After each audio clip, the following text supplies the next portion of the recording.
least a 15-day notice and then come back for a decision. But some of the, two of the written comments that we got regarded stays with the petition. So let me give a little bit of background. The statute and the regulations allow for not just a petition to the state board to review a regional board action, but also allow for people to request that the state board stay the effect of the regional board action while it takes up the petition on the merits. So it's a temporary stay. It would be issued by the state board during the time that the state board's considering the petition itself on the merits.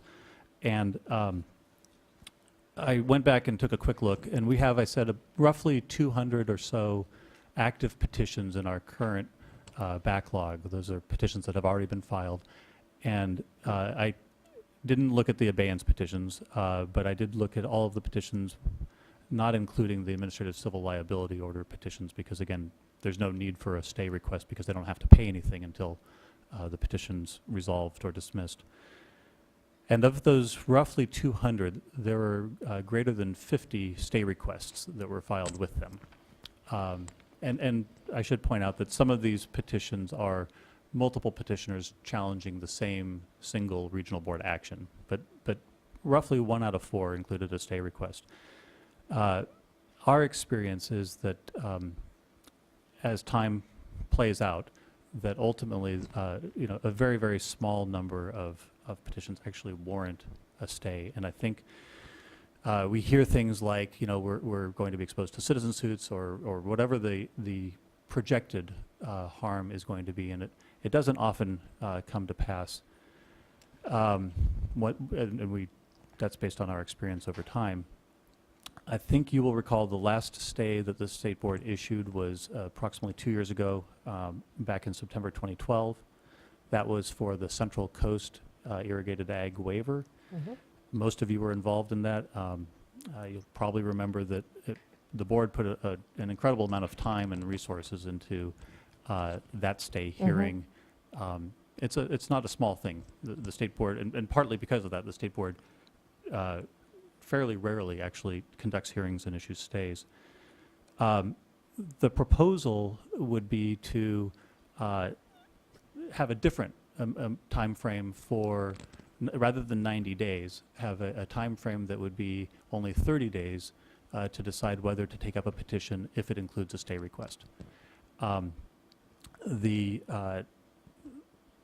proposed regulations that we have in front of you, the timing would be such that we would have 90 days to decide whether to take it up, and then based on our existing regulations, if we do take it up, we would then have, from that point, 60 days to resolve a request for a stay. That's based on our existing regulations that we're not proposing to amend. If we don't take it up, if we don't take up the petition, then the petition is dismissed, and so is the stay request. So the issue about the stay is resolved based on the decision for the petition. Just a kind of a quick reaction to the request to have this 30-day time frame for resolving both the stay and the petition is, as Tim explained, I mean, we're concerned that 90 days is going to cause us to have to move very quickly in order to make a recommendation and then have a decision. And so the way I see sort of the impact of shortening that time frame is that we would be forced to either dismiss petitions that the board have, if given the time, would rather take up, Right. Or we would be forced to take up petitions that the board, if given time, would prefer not to take up. Oh, that's right. That's right. And Sure. that doesn't sound so bad, except that it then puts a burden on the regional boards to prepare the record and responses, and it also puts a burden on our stakeholders because then they have to file they have to prepare and file a response themselves within 30 days. And I guess it's probably worth mentioning that, well,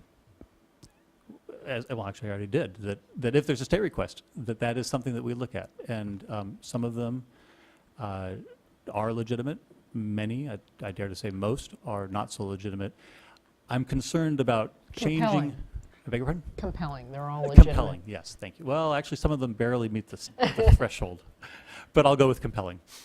I'm a little bit concerned about what I think could be a consequence of having two tracks, one for petitions with stays and one with petitions without stays, is that people might game the system.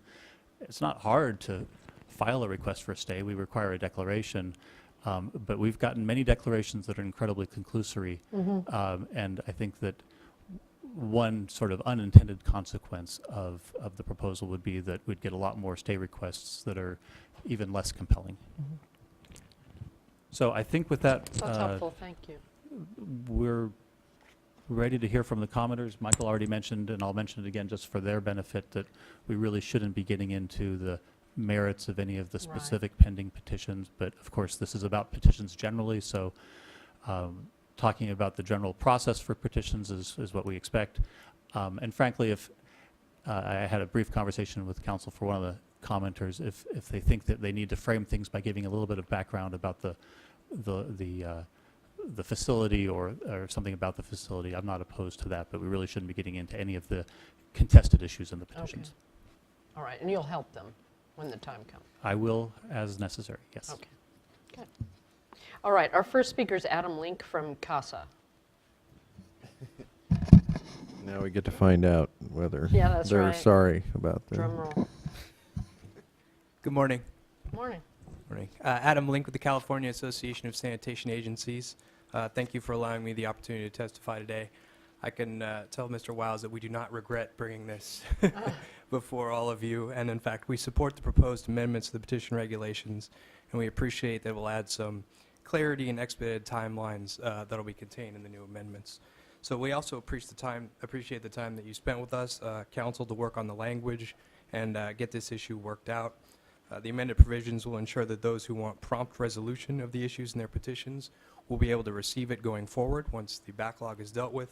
And also there is a process, as was talked about, for the abeyance. So there is still an avenue for those who do not want it specifically taken up within that time frame to put it in abeyance if that's what they choose to do.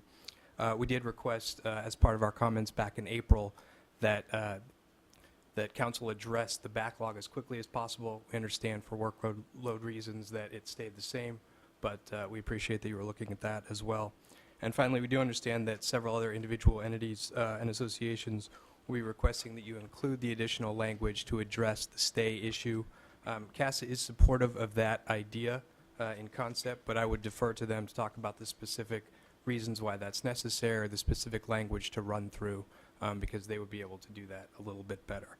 So with that, I appreciate you considering this issue, and I would welcome any questions or anything either now or after the other commenters have an opportunity to speak.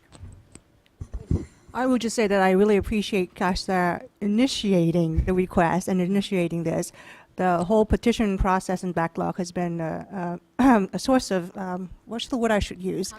Yes, consternation for me, and I'm sure for all of us for quite a while. So thank you for taking the initiative and making the request. So thank you very much for considering it. Thank you. Next, Heather Stroud from the city of San Diego.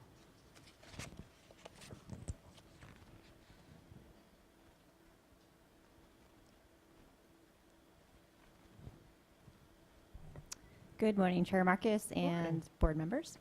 I'm Heather Stroud. I'm a deputy city attorney with the city of San Diego. The city does support the proposed amendments as applied to newly filed petitions. As I think everyone recognizes, there has been kind of an administrative black hole, and we have had several of the city petitions fall into that black hole. I have this amazing visual of that right now. And we do feel the amendments go a long way towards tightening up those deadlines. We do have two concerns, and they're about the retroactive application of the new amendments to the backlog of petitions.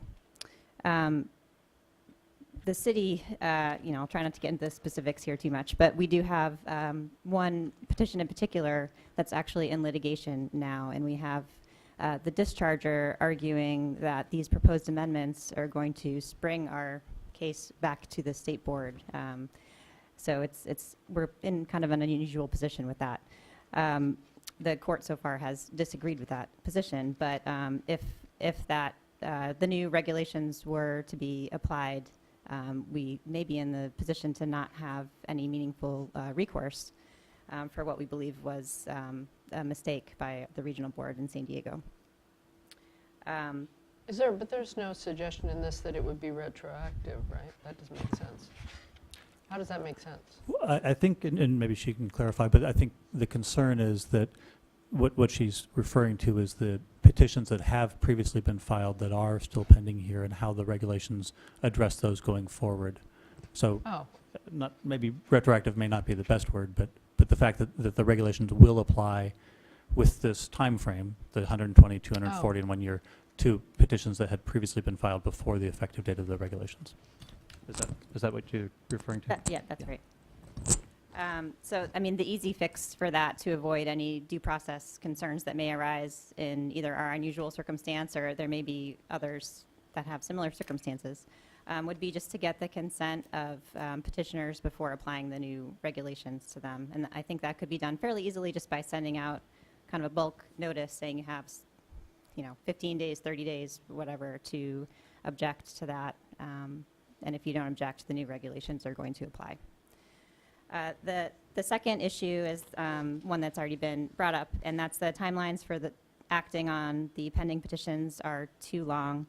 The city agrees with many commenters that raise that issue and that timeline should be shortened. We do have a petition pending for the San Diego MS4 permit. It's already been pending for over a year, and it has the unlucky position of being filed in 2013, which means it will basically be acted on last under this regime. So under the proposed amendments, the state board would have another year to even send out a letter telling us we've submitted complete petitions, and then the earliest we could expect a decision would be summer 2016, at which point we would be nearing the end of our permit term. Just to sum up, the city would request two changes. One would be to get the consent of existing petitioners before applying the new rules to them retroactively. And then second, to shorten the timeframes for sending out the completeness letter for the pending petition backlog. And if more staff or resources are necessary to do that, then we would request that that be done. Thank you. thank you. I think on important, it's part of your criteria in looking at these are timeframes and imminence and all of that anyway. So I just don't see, you can't really squeeze blood from a stone to try and make these deadlines shorter and have those, at least in my mind, problems. That doesn't mean you can't talk with me, but you can talk with him about the importance of acting on it. The objection idea, I'm still not sure I understand. Well, I understand what you're asking, but I want Phil to explain, Mr. Wiles, sorry, to explain. As I understand it, the proposal, the concern is that for petitions that have been filed prior to today, prior to the effective date of the regulations, that we are treating those under the proposed regulations as still pending before the state board, and then providing a timeline by which the state board will either have to take up the petition or they will be deemed dismissed. And as I understand the city's request, it is to essentially not have the regulations apply to any of those currently pending petitions unless the petitioner for each of those petitions consents to have the regulations apply to them. Meaning As that I- they want a longer time frame? Well, I think that the city's perspective, and we've heard this from a couple of others, we've also heard other perspectives, but the city's perspective is that either the 270 days that is in our current regulations for the board to act once we request the record and responses, that may be applied in their case, even though we didn't send out that letter requesting the record and responses, or that so much time has passed that since the petition was filed, that the courts should treat it as though the petitioner had exhausted their remedies, and the court should just go ahead and accept that the court now has jurisdiction to take the case. And I think that may be the situation that the city's in the case, as I understand it. That is generally our situation, yes. Right. So, our view is that, frankly, having the regulations apply on a individual by individual basis would be, even if we were inclined to agree that there's some period of time by which the petitions were, in effect dismissed without any action historically, which we're not. We're not inclined to agree with that.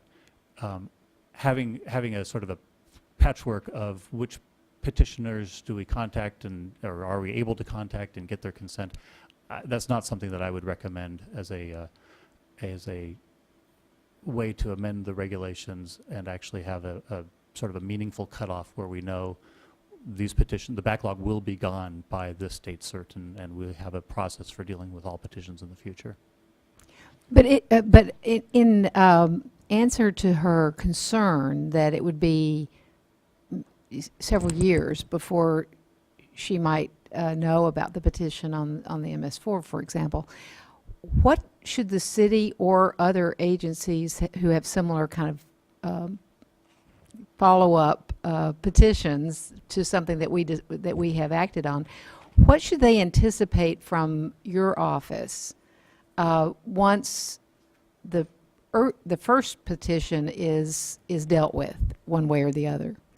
Well, so there's really sort of two different categories that we're dealing with. We're dealing with both on a going forward basis petitions we haven't received yet, which we talked about previously, and the fact that if they're willing to wait for the state board, if the state board has taken up another petition, then they can put their petition in abeyance, and if for some reason they're not, they can execute a tolling agreement. But if they don't want to do either of those things, then it is their right to go ahead and sue the regional board in Superior Court and let that process take over. It's not always a very fast process either, frankly. So that's sort of the petitions that we haven't received as of the effective date. But for those that we have received as of the effective date, I think we're all talking about the exact same example. We're talking about the Los Angeles MS4 and the San Diego MS4 permits and petitions. And from our perspective, and what we would tell others is, we hope you wait. We hope you wait until the state board issues a precedential statewide order on receiving water limitations. As Michael said, we've been very, very clear. The board's even had workshops and made it very clear that we hope people will wait. But of course, they don't have to. Thank you. Thank you. Next, I have 3 comments clipped together. So you may want to come up together. That may be the international symbol for Take Us Together.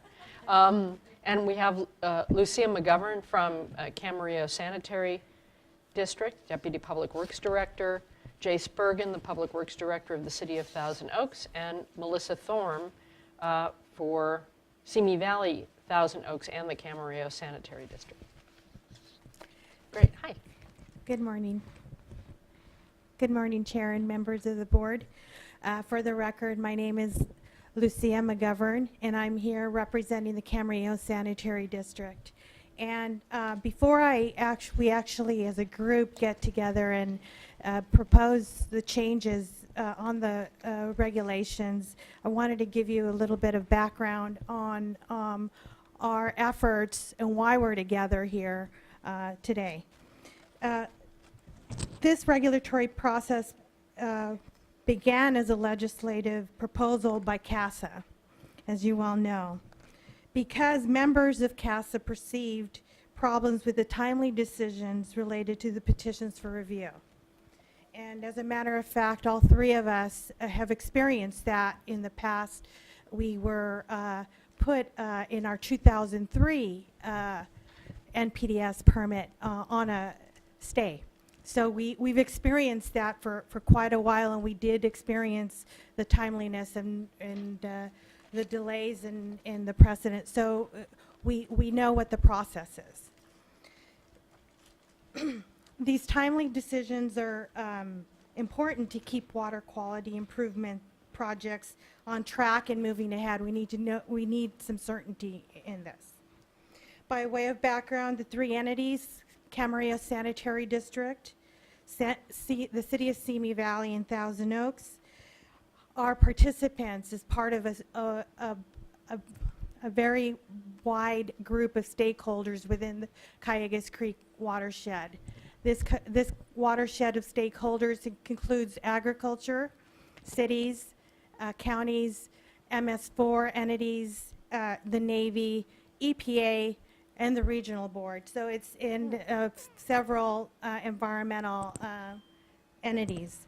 So it is a very wide group, and it is a very active and proactive group. The result of this process has resulted in the adoption of nutrients, TMDLs for nutrients, salts, metals, pesticides, and toxicity, which all of us are very proud in being part of, in the solution to our local concerns.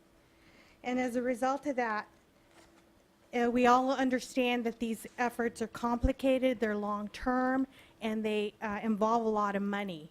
So when we're talking about money specifically or funding these kind of commitments, Camarillo has spent upwards of $40 million in capital expenditures for upgrading to the tertiary treatment and to produce high-quality recycled water, $900,000 on the development of the TMDLs, and $1.1 million on TMDL implementation. The City of Simi Valley has been thus far spent $20 million to upgrade their plant with the nutrient removals, controls, $1.5 million in TMDL development, and $1 million in TMDL implementation. And the City of Thousand Oaks has spent over $30 million in the nutrient removal upgrades to produce high-quality recycled water, plus over $800,000 on TMDL development and implementation. Overall, this watershed group has spent over $6.6 million on TMDL development, $16 million on TMDL implementation at an annual cost of $2 million that will continue on a long-term process. And in addition, the Calleguas Municipal Water District has, with the help of its customers, has built a regional brine line at a cost of $230 million. And future costs, we're anticipating over $100 million in groundwater desalters. So this is the point of this is just to try to tell you that it's quite significant of the problems that we've been encountering on a water quality and water supply basis. So with that, everyone seemed to be happy. Our NPDES permit was recently adopted by the regional board, and we thought we had pretty good permits until we actually got the tentatives, and they were adopted in May. So that is the reason why we were unable or unaware that these regulations were previously being considered for change.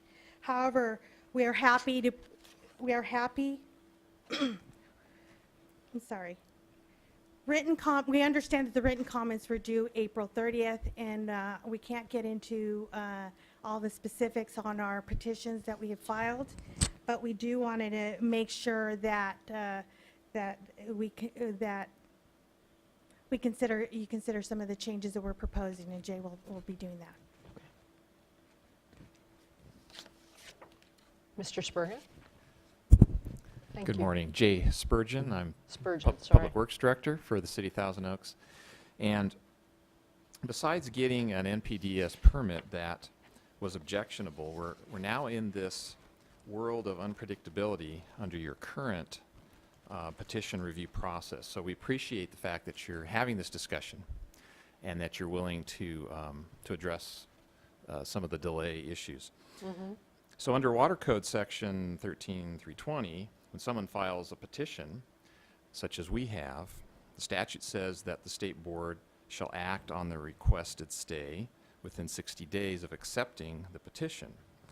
And now our new permits, our new wastewater treatment permits, were adopted in May, as Ms. McGovern mentioned, and we filed our petitions, in June, within 30 days of that adoption. And we received an acknowledgement letter from the board on June 17th.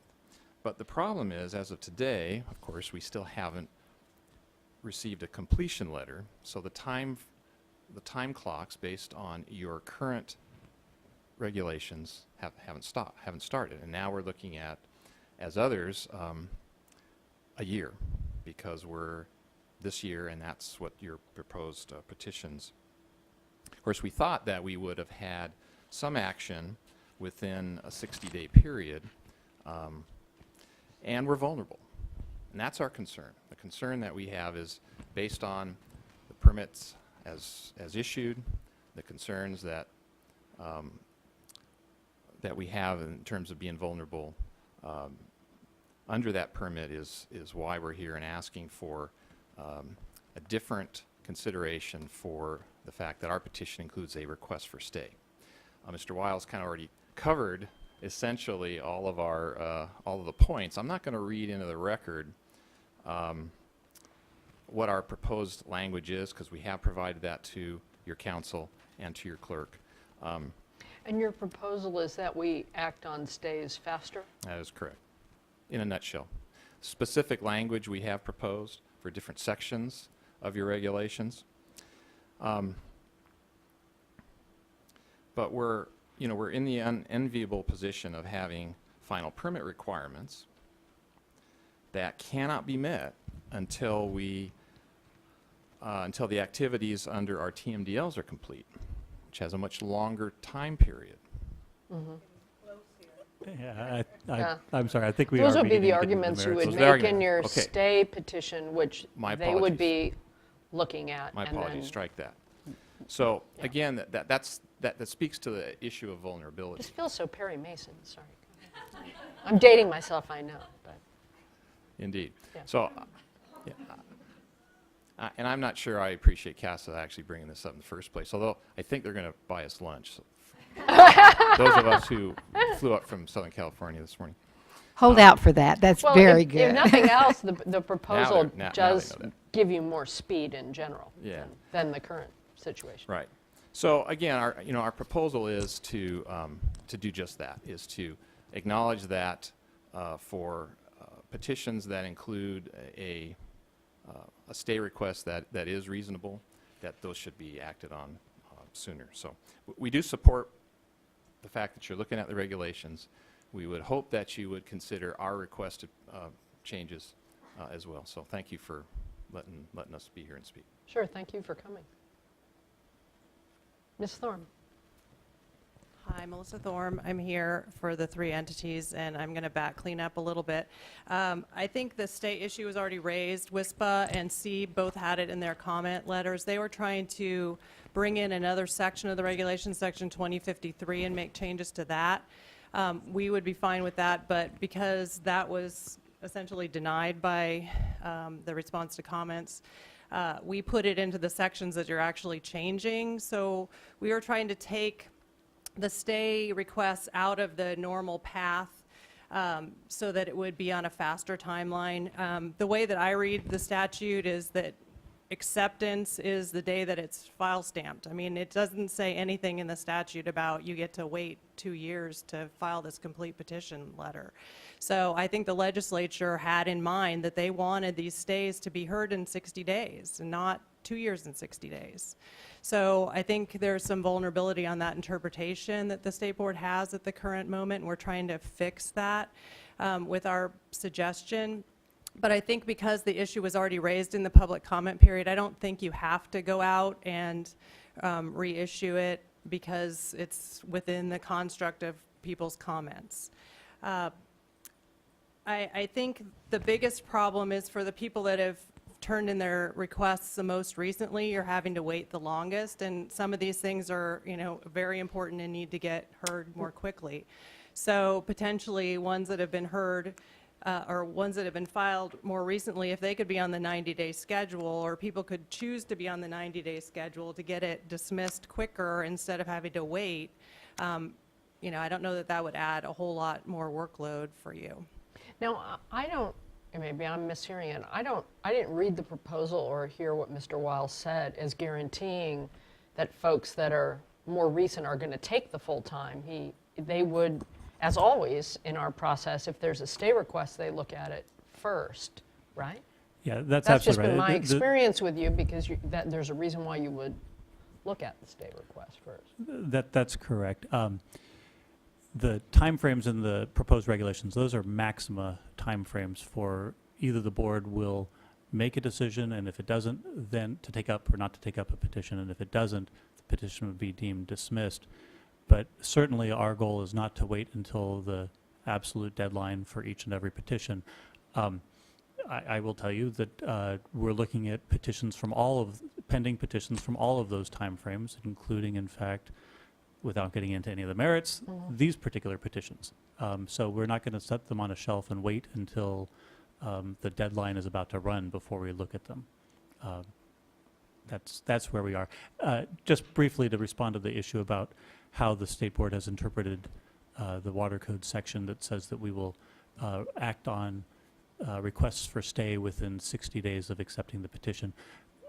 Some 7 years ago, we adopted a regulation in which we said that essentially that means within 60 days of us issuing the letter notifying people the petition's complete and soliciting responses and requiring the record to be prepared.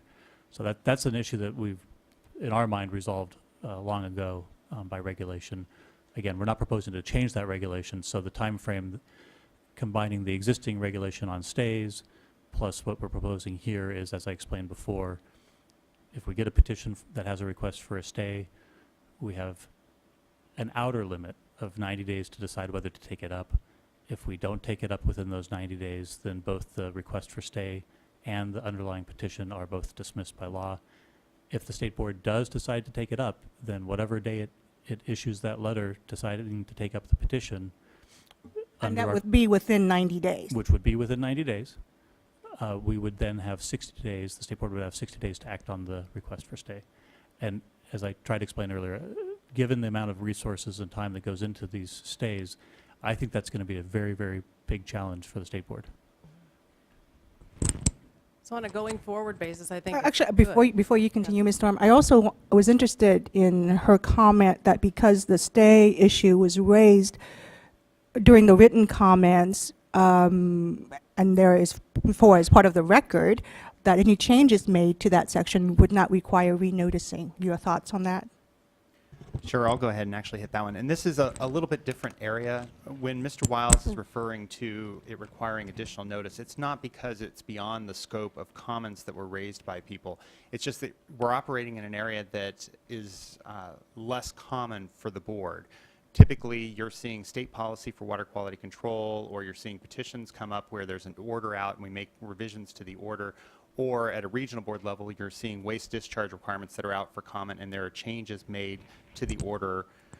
In this particular case, you're dealing with regulations, and there's a very explicit provision of the Administrative Procedures Act governing regulations that says if the board is going to make a change that is anything other than a non-substantive change or non-substantial or grammatical change, I think is the language of the Administrative Procedure Act, then the text of that change has to go out for 15 days public comment.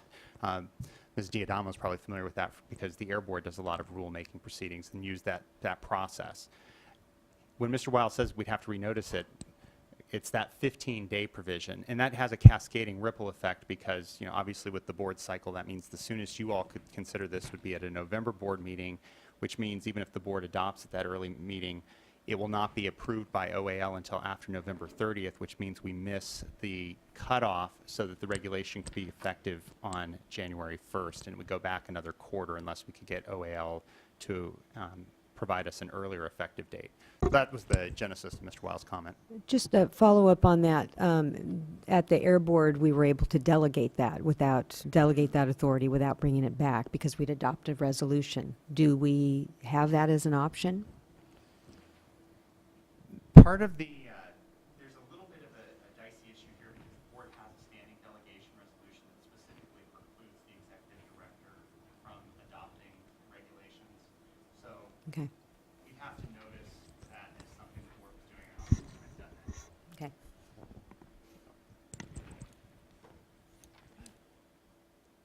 Well, I understand the issue, and maybe one way to deal with it is to adopt this and then quickly, you know, notice to make changes to the stay issues. I mean, the problem for these petitioners is they don't get that 90 days. They're now put at the back of the line because of the grandfathering. But they're put in the back of the line as a worst-case Right, scenario. right. What Mr. Wiles is saying is indicating a sensitivity to if there's a stay, they're going to be looking at them first. Right. So it's not a guarantee that you're in the back of the line. In fact, he said repeatedly that stays are going to be in the front of the line. Okay. So torquing the whole regs to deal with that situation, I don't know if it's necessary. That's all. That's my thinking. I mean, without, totally sensitive to the issue you're in, but as far as, I can say that, right? I can't say what I would do. I can just say I'm sensitive. I feel your pain. I've And been there. The issue on the complete petition, I mean, when that regulation was adopted 7 years ago, we weren't in the same world where it was taking 2 or 3 years to get a complete petition letter. They were coming out pretty rapidly after the acknowledgement letter, so that nobody really had a concern about that issue back then, so. Since we're sensitive to that issue, would it be helpful to, in essence, document what Mr. Wow says as a resolve in the resolution, directing staff to place stay requests that are already in-house at the highest priority for review? In the resolution, not the Sure. regulation. No, I understand. Yeah, I guess I have two quick reactions. First is I have no problem with a general direction to review stay requests, everything being equal sooner than petitions without stay requests. But as I mentioned before, roughly 1 out of 4 of our existing petitions have stay requests. I've looked at them, and many of them really deserve to be on the bottom of the pile as opposed to the top of the pile because they aren't compelling. But But she just said, general look direction. at them. Look at them. Not finalize Exactly. finalize the Sure, decision on them. absolutely. That's Look at fine. them and prioritize them. Right. And so that people know where they are in the queue. That's harder I'm not to sure do. that You're I'm not asking sure a whole that that process would be then. able to tell them where we are because frankly, and again, we're just talking about the next from when the regulations become effective for the next year. That's plus 90 days. That's the period of time that we're all focused on at this point, I think, because once the regulations take effect, any new petitions and new requests for stays, we're not really proposing to accelerate the time frame there. We just don't think we can. So what we're talking about is not having them sit for a year and 90 days. And Right, and this is a friendly amendment. You don't have Sure, to agree with me. But let me just add, I mean, one of the reason I think why there was consternation on our part as well as the regulated community's part and the NGOs, I mean, all petitioners in this process is the black box. They don't know what's happening. They don't know once they submit it where they are, and I know that we can't provide certainty, but to the extent that, you've reviewed some of the stay request and can say, most of them would not be a high priority, isn't there a way to articulate that to people? I think that there are a lot of problems with articulating that to people. I mean, if that's a de facto denial, then they just turn around and sue the state board because they do have the ability to do that if the state board denies a request for stay. I guess my perspective is that once the regs are in effect and once we're talking about new petitions, so on a going forward basis, I'm more than happy to look at those. I mean, we're going to, as I explained, we're going to review them immediately anyway. But we can ask the board members to expedite, or the executive director to expedite his review of the recommendation, or if the recommendation is to go forward, expedite the ideas about how we might address the petition. Because we do some of that. We don't just take it up. We kind of have an idea of what we might do when we take it up. No, and you discuss it, yeah. Yeah, so we have a conversation with the executive director and DWQ and staff. But again, I'm not opposed to, again, all things being equal, if it has a stay, we will attempt to expedite the review even further. And maybe that's what we should put in the resolution. Well, I was even thinking just, given what you've said, which just strikes me from petitions I've seen in other contexts to be the case, that just that you're doing a screen of those 200 for the stay requests that seem like they might have merit, and looking at those first. That's essentially essentially the point, what we're, is where right. if there's one that looks like it, as opposed to it sitting in the pile for a while in the order it came in, Right. but while you finalize what you're doing on a bunch of them, you do a scan of the 200 and make a consideration one way or the other about the ones that seem to have merit and move them, as opposed to having to say to the other people, you're done, because that is something, that's a lot of work. But so that you can spot those things where, but for the order in which they came in, you're likely to recommend that we consider a stay. It's a pretty high barrier to get over, but That's still. correct. And that would be fine, and that is consistent with our intent in any case. Yeah, I heard you Yeah. say it. I just thought Right. I'd say it again a number of times, just as a comforting kind of a thing. But that's also just your management of the real-world implications of what you have in front of you. I had a suggestion, I just was thinking about it, that maybe you could put stays, ones that have stays in F1, so that they're in the first cut. That's That like would be 25% really of them, oldest though. ones. No. Well, that's 25% of all of them, and you don't know which year they came in, but if they were in the first cut with the ones from before 2011, at least that would give some assurance that they're going to get out within 120 days. But what about those that don't rise to the level You of? don't rise to dismiss them and, just get them off your docket. Well, but that's what we're trying to do. That's Again, the problem. you would be a good regulator, because you're like coming up with a system for regulating that may make it more complicated. I'm saying, as humans, as good lawyers, take a scan through there and raise up the ones you spot But you that. can deny without review, just send out the letter saying it doesn't have issues of importance and dismiss it like you do other ones, and then it's just gone, and there your backlog goes away pretty quickly. If it really is not a worthy petition, it shouldn't be sitting in Those are your... two different things. Whether it's a worthy petition is a different question than whether it's met the requirements for a stay. Right. Two different But I'm sets of talking about the analysis. ones, the stays that are lower on the, totem pole. If as if I might offer a resolution, I would just say that I, for one, would not support amending the regulations at this time to include the stay request. However, I'm sensitive, as I think we all are, to the concerns raised. So I would encourage an additional resolve, placing high priority on the review of the current stay request, and a direction to staff to report back to us, in January or something, once they've had a chance to determine whether or not additional changes are needed to the regulations to address the stay issue. That's right, and how you're doing on both stays and petitions. And with that, I think That's a Mr. good Laufer has language to read to us. Well, a couple of different things. With respect to the latter, I'm happy to report back in January, but what we could also do is add to the executive director report, if that might be a better use of the board members' time, yeah, sure. just a status on the implementation of the regulations. Now, obviously, as I alluded to a few moments ago, it's unlikely, even if the board does adopt today, that the regulations themselves will take effect before January 1st, although certainly you'll we'll start work to working on it prioritize anyway.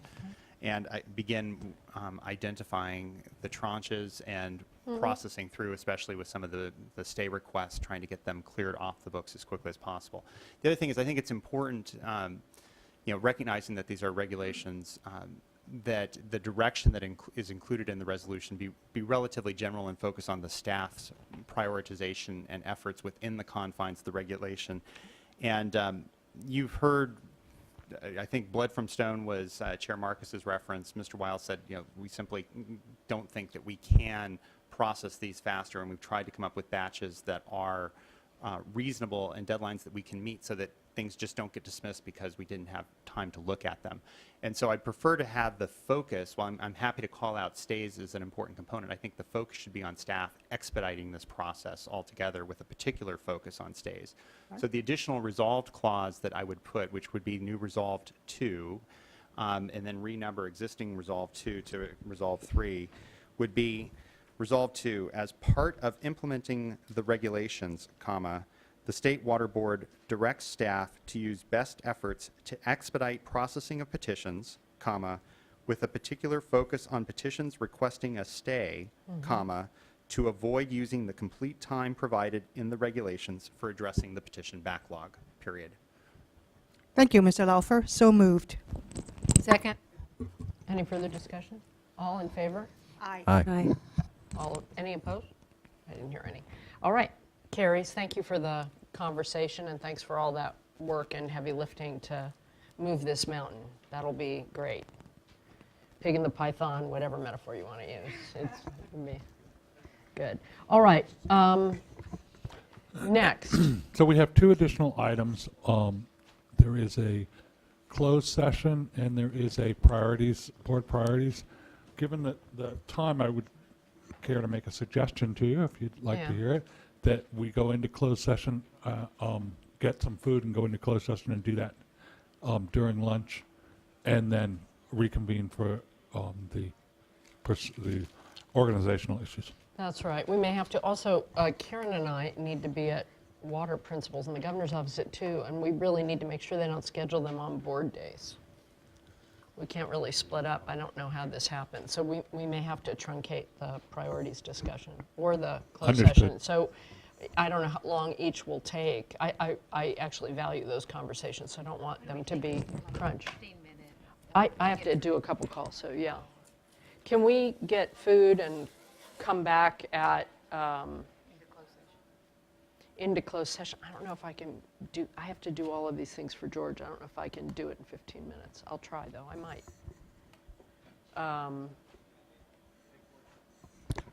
Can you bring your food back in 15 minutes? We might not start until 1. Yeah, you have your food, or it's gone. All right. I'll do the best I can, but I don't know that I can do 15 minutes. I need at least 20, I would think. Okay, so 10 of 1 will reconvene in the closed session room. Great. Thank you. Do I have to say anything, Janine? No, only that when you come back for the discussion on the organization, you need to let me know. Okay. Okay. Thank you.